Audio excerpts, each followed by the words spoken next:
late model action there. Good finish. Yeah, yes it was.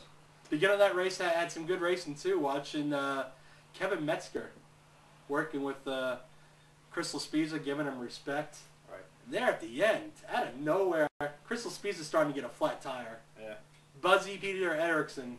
He beat the best with a The flat veteran. tire. He was much better than that, you know? Now Chris says it was luck. His daughter said it was skill. It's a little bit of both. Exactly, you know? exactly, you know. And just a great job there. I mean, the car sending it in, because of the flat tire, was going high. Right. So Buzzy got his nose on there every single time, and he could have sent him.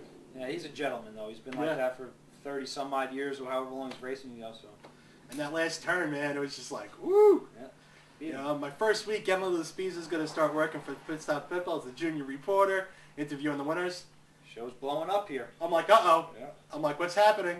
What's going to happen here? Yeah. She's going to have to interview Buzzy Eriksson, the guy that beat her Imagine dad last lap. So it worked out. Yeah.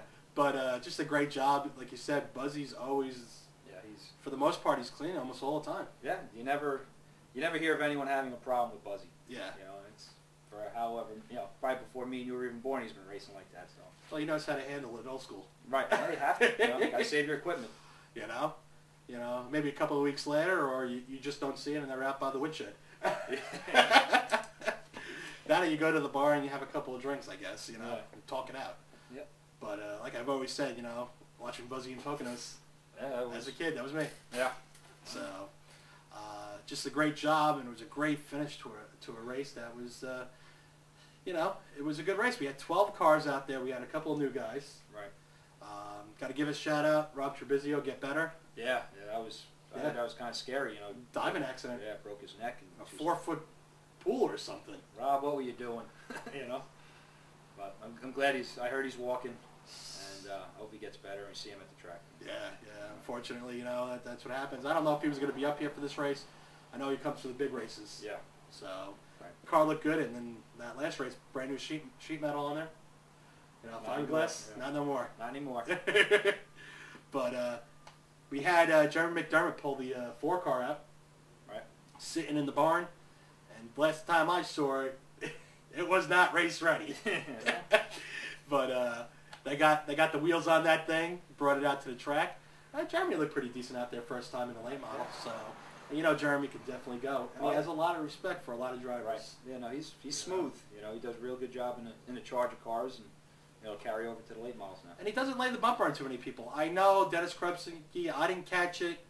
I think he said like the 4 got into the back of him. You know, his first time out there, I don't know, I didn't see it. It came out of turn 4. I was following the leaders because there was a good battle going on up there. And I just didn't catch it. Right. That's something where the drivers have to kind of talk it out and figure it out.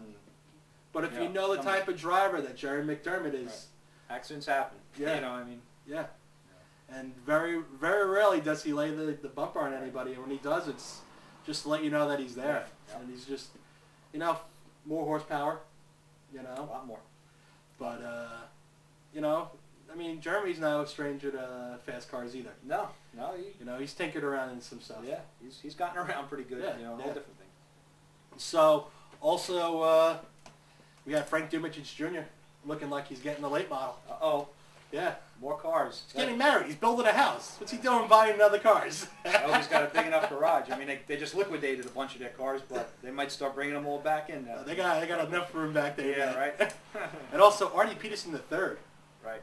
Man, you know, I was talking to his parents at the end of this race, and especially his mom's. I don't know what was going on in their head, but their kid got split down the front straightaway heading into one. Guys are battling, and whoop, it came right back together. Yeah. And I got to say, man, I was scared when I saw that, you know. First time this kid's never been in a car like that. The power. It's racing legends. Is that what you get the legend? Yeah. My first time I ever raced was a late model. Okay. I went straight from a go-kart to a late model. Yeah. And I thought I was doing good. And then Roger Roxy went by me like I was standing still. I was like, whoa, you know. You know, and you can't see anything. The fenders are so high. You're just kind of, you know, looking over everything, and it's, you know, it's tough in the late models. You know. Yeah. It's real tough. And all your friends jumped into modifieds right away. Yeah. Yeah. You know, it's still in the classes that we always talked about. You know, I work with the kids with go-karts, and we talk about, you know, I'm talking about jumping into stuff. A lot of them are jumping into Legends now. Right. Cost efficient Right. to start with. If they love it, if they stick with racing, then it seems like they're moving up. Well, it all depends on where you want to end. You know, Yeah. I mean, it doesn't pay to buy a blunderbuss car. You buy all the equipment you need for that, and then 2 years try to sell it, which you're going to lose your shirt selling it anyway.